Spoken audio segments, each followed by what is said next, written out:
Hello and welcome to the video for Wednesday in week 15 of game design. So the main goal that I have for you guys this week is to really finish your games up and get everything uploaded by Friday. This is an actual deadline that I'd like you guys to meet. If in fact there's some compelling reason why you can't make it, just let me know, send me an email, let me know what's going on, and we'll figure something out.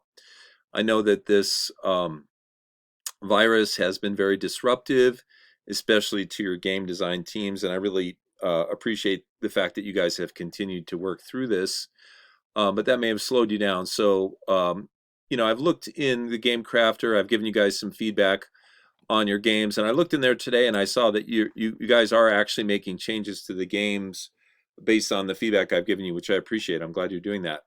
So keep up the good work. See if you can get everything uploaded by Friday so that we can order these games. And like I said, let me know if that's not going to happen. Okay, so a couple things. As I said, the main gist of this week is to get those games done, but here's some other things for you. A nice and interesting article talking about the current climate of games, and this refers to video and board games, and it says gaming sales are up but production is down. Check that out if you're interested in how the gaming industry is coping with the coronavirus. Another thing that's actually really cool is there is a virtual game convention coming up a month from now, and I have that link right here. It's called the Con of Champions, and it's being done to raise money for this company, Tabletop Events, that does actual gaming conventions, and they're a good company. I've been to some of their conventions. And the way it works is it's free for you to run your game on this convention if they accept it. And then people who want to play the games buy badges to play the games, and then that money goes to the entity Tabletop Games. But you look here, and the games are the badges are basically donations, right? So it means that someone could pay as little as $2 to play your game, and then of course you would run it, during the convention, which is going to happen over 3 days. I think it starts March 23rd, and it's going to be Saturday, Sunday, and Monday. Now, in order, there's a deadline, May 21st. That's a long time away, almost a month. These are the dates. I guess it's happening in Wisconsin, but really it's happening online. Now, the cool thing is you can run your game off of any of these softwares here. Tabletop Simulator, this would be cool because most of you just paid money to get that software, and so now you'd actually be able to use it and run your game during this convention, right? By the way, there's this other software here called Tabletopia, which is similar to Tabletop Simulator in that it has a similar sort of look and feel. The difference is it's free for users, so they don't have to pay the $20 for Tabletop Simulator. However, in order to get all of the same features you have with Tabletop Simulator, the person who's putting the game out there, have to pay a monthly fee, and that can get a little pricey. So, but it's worth looking into this because it's cool software. See what your possibilities are. Also, another thing to look into is Roll20. That's a really cool website for running games. There's some more here. Fantasy Grounds is another one. And of course, they're telling you can run your game off of Skype, Zoom, Discord, or any other online platform. Now,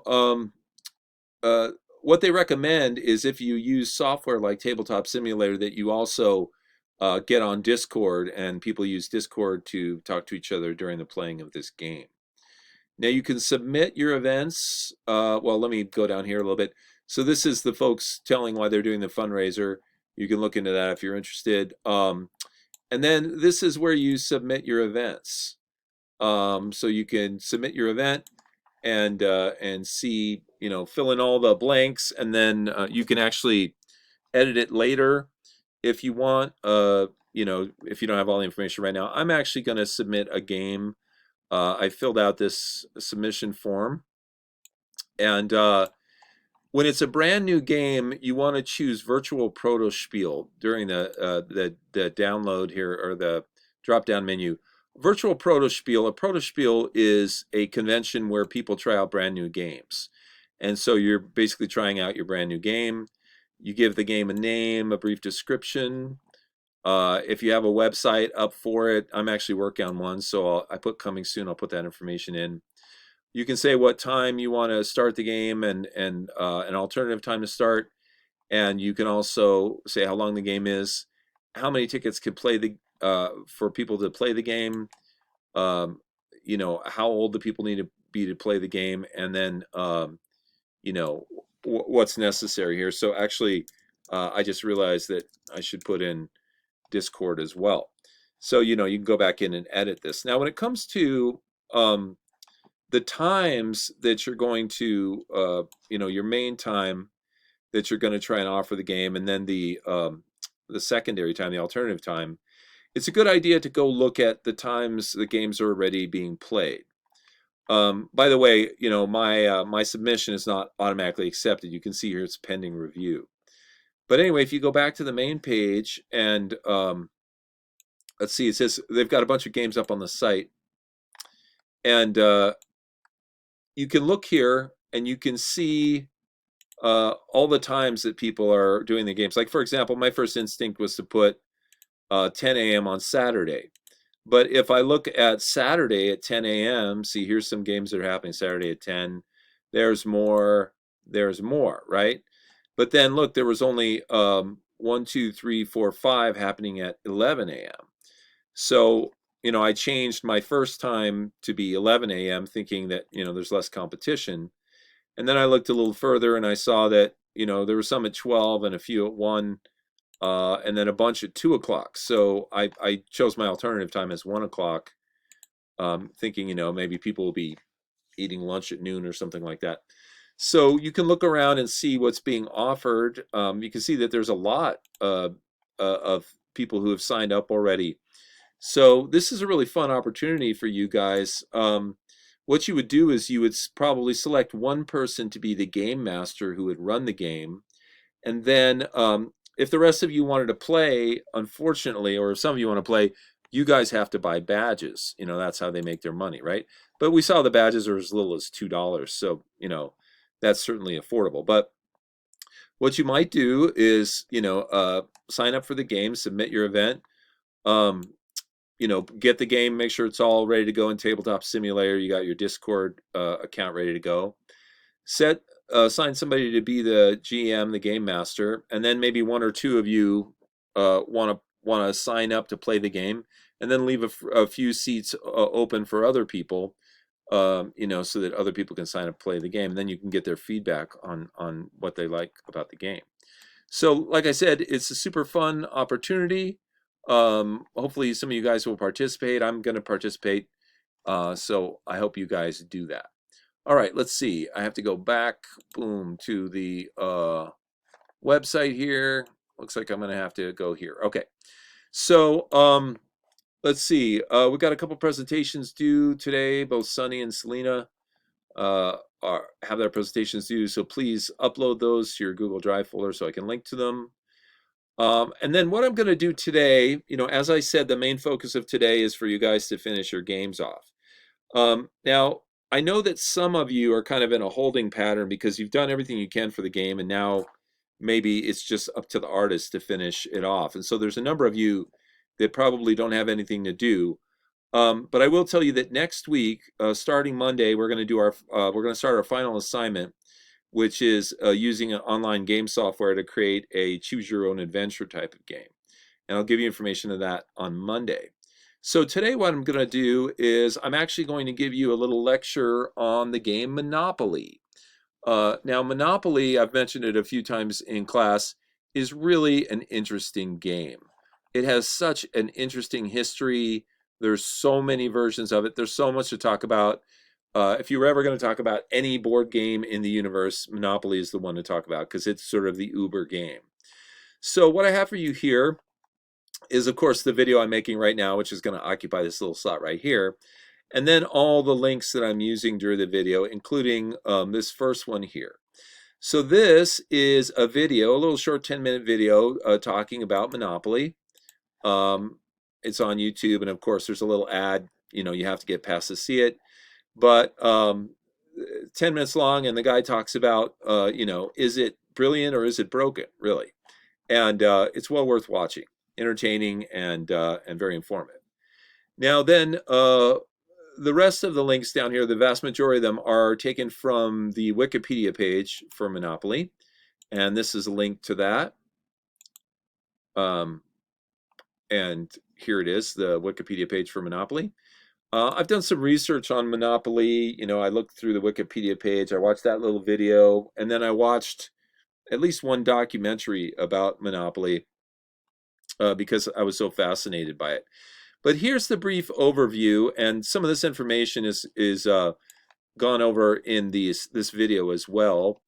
So it might be a tad redundant, but here it is in written form in case it blows by you in the video. So let me go ahead and increase the size of my font here so we can all see without getting eye strain. Okay. So Monopoly is derived from something called the landlord's game. So I'm going to open these links as I go. And this is the landlord's game. This is the original artwork for it. So you can see, and like I said, this is incredible. I mean, it is 116 years old. Wow. And I'm probably going to mispronounce her name, but I think it's Maggie, LJ Maggie. It could be McGee, but I think it's Maggie. And we'll find out because he says it in the video several times. But so this was her original idea for the game. And you can see that, there's the slots that go around. She had these kind of rounded corners, and she actually had things in the middle. But this was her patent drawing for the game back in 1904. So anyway, she created the game, and you can find out more about her at this link right here. She created it in 1903 and patented it in 1904. And the interesting is, she actually created it as a way to demonstrate that an economy which rewards wealth creation is better than one where monopolists work under few constraints. So believe it or not, Monopoly was actually a game to teach you how bad it is to get a monopoly, right? It's kind of like showing you, that if America and the world is run by just a few corporations, it's bad for all of the little people. And that's essentially what the game was created for, was to teach you, almost a socialist mindset of like, let's let everybody create their own wealth, and let's have it be a more even playing field, than having the few monopolists control everything.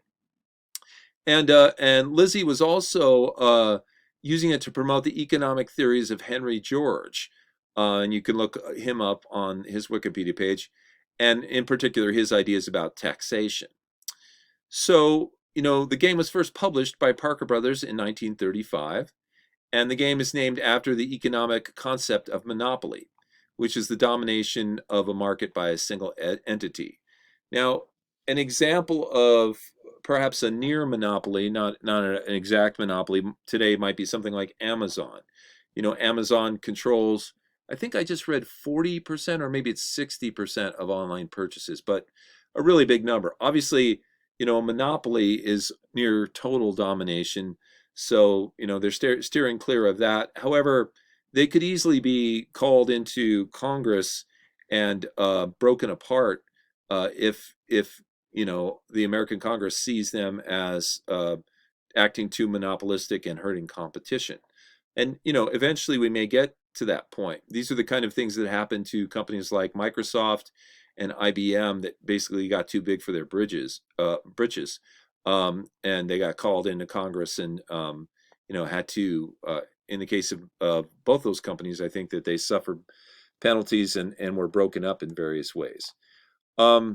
Anyway, the interesting thing about this was, she invented it in 1903, patented in 1904, and basically it was like a homegrown game that was passed around from household to household for 30 years, right? I mean, we're struggling to get a few weeks of playtesting in, Imagine 30 years of playtesting. That's kind of unreal. Now, what happened, and there's a story about this. Um, there was a couple that had, a version of Lizzie's game, and they invited some friends over, Charles Darrow and his wife, who came over and played the game with them. And Charles was so taken by the game that he asked for a copy of the rules. And of course, it was called the Landlord's Game at the time. He basically recreated the game, renamed it Monopoly, basically stealing it from the woman who invented it. And then I believe he turned around and sold it to Parker Brothers. Um, Now, after a number of years, Lizzie eventually received $500 for it, which, at the time, back in the 1935, was a substantial amount of money. But, compare that to how much money they've made over time, and you can see that, there was definitely some theft going on here. When it was first made, the game was sold during the Depression for $4 a game, right?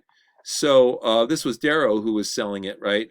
Before he pawned it off to Parker Brothers, he was an unemployed plumber, and so what happened was he was hand making sets of this game and trying to feed his family. So he was like making little tokens out of wood and charms from charm bracelets, and hand making cards and things like that, and trying to sell at least one copy of the game a day to use that $4 to feed his family. So he went through some rough times too, because of course it was the Depression when the game came of age. And one of the things that was popular about the game was that people who had no money could play this game, and then all of a sudden they had this paper money, and they could use it to buy properties and to bankrupt other people. So it was all the things they couldn't do in real life. So that was part of the reason that it was so much fun. Now, Darrow himself invented the purpose of the game, which is sort of the exact opposite of what the original purpose of the game was. Now the goal was to bankrupt everyone and own a monopoly. Back then, the original game, Landlord's Game, was to show you how bad monopolies are. So interestingly, turning it on its head became the rules and the goal of the game. We talked about the fact that it's more than 100 years old. There are international tournaments where players win more than $20,000 if they are the ultimate winner in the game. And there's an exact amount they win. It's kind of funny, Monopoly comes with paper money, hundreds and fifties and twenties and stuff. And what somebody did was they counted up all the paper money and they totaled it up, and it equaled more than $20,000. And whatever the total is of the exact total of all the paper money in Monopoly is what people win in the real world when they win the tournament. So that's kind of fun. Another thing, and like I said, many of these things are mentioned in the video, but I'm just touching on them briefly because they're part of the history. Monopoly was actually used to help actual prisoners escape in World War II. Somebody got the bright idea to take Monopoly and, hide things like real money underneath the board and actual compasses and maps that could help prisoners of war escape. And then what they did was that was carefully hidden, and then they sent the boxes over in care packages to prisoners of war in places like Germany, and got word to them to look in these secret compartments. And then there were maps and money and compasses so that if they were able to escape their confinement, they had a chance at getting out. So it was actually a real tool that helped a lot of people. Monopoly is played in over 100 countries. And one of the things that's really popular about it is something called house rules. And house rules, of course, are rules that get made up by the people who are playing the game. It said, what I've read about the game is virtually no one plays by the actual written rules. It seems like we all have a basic understanding of how the game works, which is written down right here. In the game, players roll 2 6-sided dice to move around the game board, buying and trading properties and developing them with houses and hotels. Players collect rent from their opponents, with the goal being to drive them into bankruptcy. What a brilliant and nice goal when you think about it. Money can also be gained or lost through chance and community chest cards and tax squares. Players can end up in jail, which they cannot move from until they have met one of several conditions. Okay, so those are the basic rules, right? Um, and then down here we have some links to some different things. This link right here is a link to some of the visuals, some of which we've seen already. But here is an example of your basic current setup of Monopoly. This is the game we all know and love, the look and feel of it, everything from the properties to the look of the money, the logo and the cards. It's just really an exemplary game in the way that it's set up. And of course, there's the original drawing. Here is one. Here's Darrow's patent, and you can see how much this looks like the final one.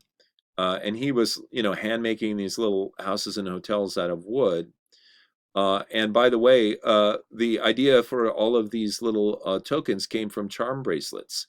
He needed something to use as tokens, so he used little ornaments that were on charm bracelets, and that's where that came from.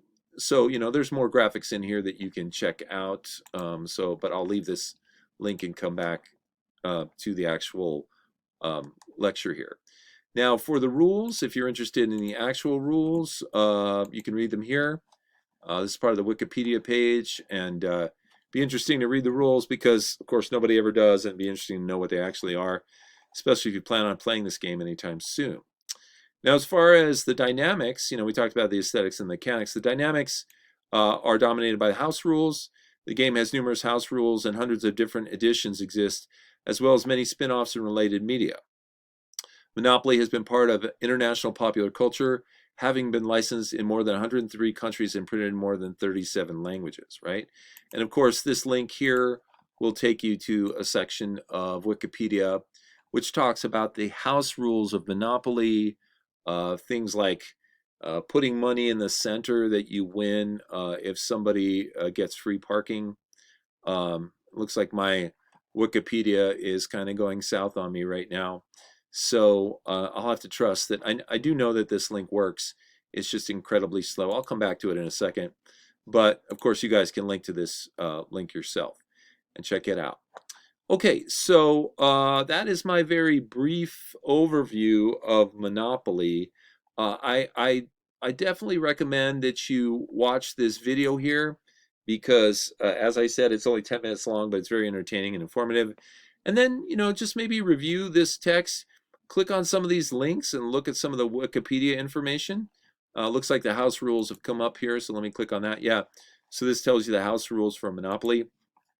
But it's just fascinating and very educational when it comes to game design, especially board game design, to learn about this game. And just as a final parting note here, although my internet kind of sucks, so this is probably a bad idea, but if I just type in Monopoly into Google, and what I'm really looking for is images.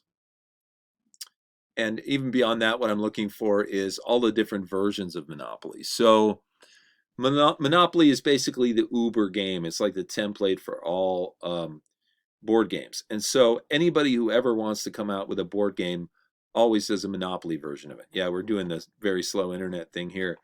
But, and you've seen them too. There's Simpsons Monopoly, there's Batman Monopoly, there is Game of Thrones Monopoly, really anything that's a cultural touchstone, and a lot of TV shows and game shows and personalities all get their own version of Monopoly. So I was hoping to end with that, but it might be like a few weeks before my internet catches up and shows me all the graphics that I'd like to see. Oh, here we go. So these are, these are some of the actual Monopolies.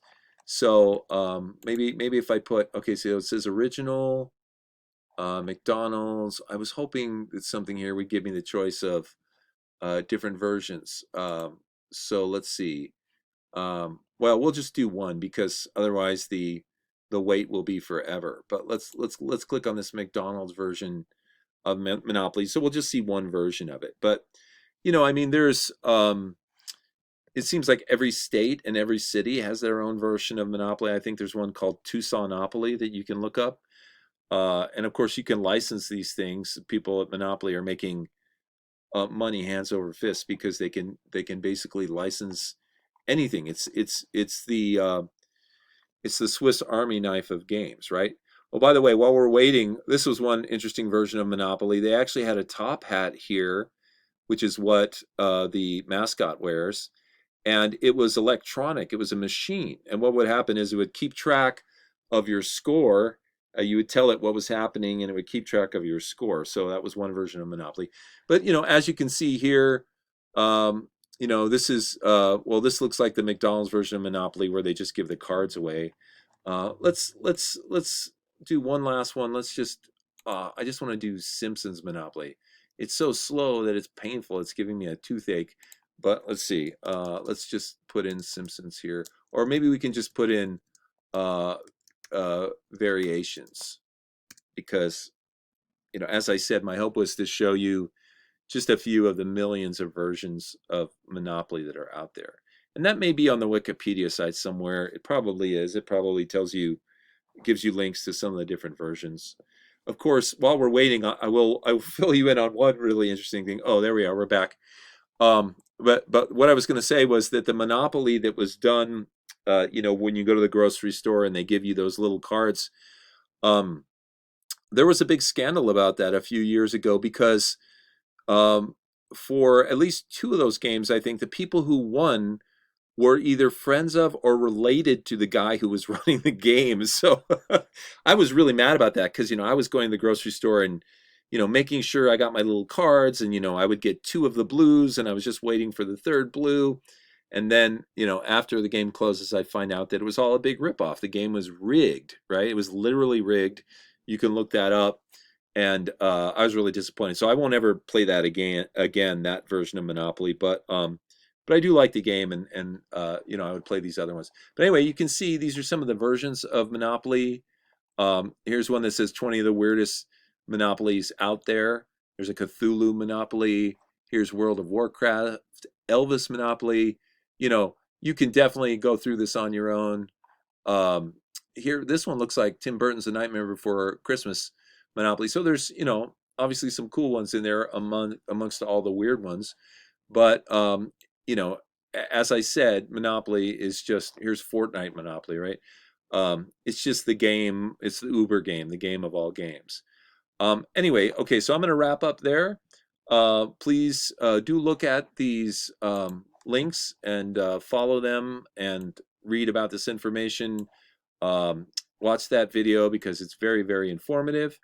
And as I said, please finish off your games this week and get everything uploaded. Let me know if that's not going to happen due to logistics or whatever problems you're having, and we'll work something out. And then next week, be prepared to start on your final project. It's going to be fun. You guys are going to enjoy it. It's online software that allows you to create a choose-your-own-adventure game. Okay, that's it for me. I hope you guys have a great weekend, and I will talk to you on Monday.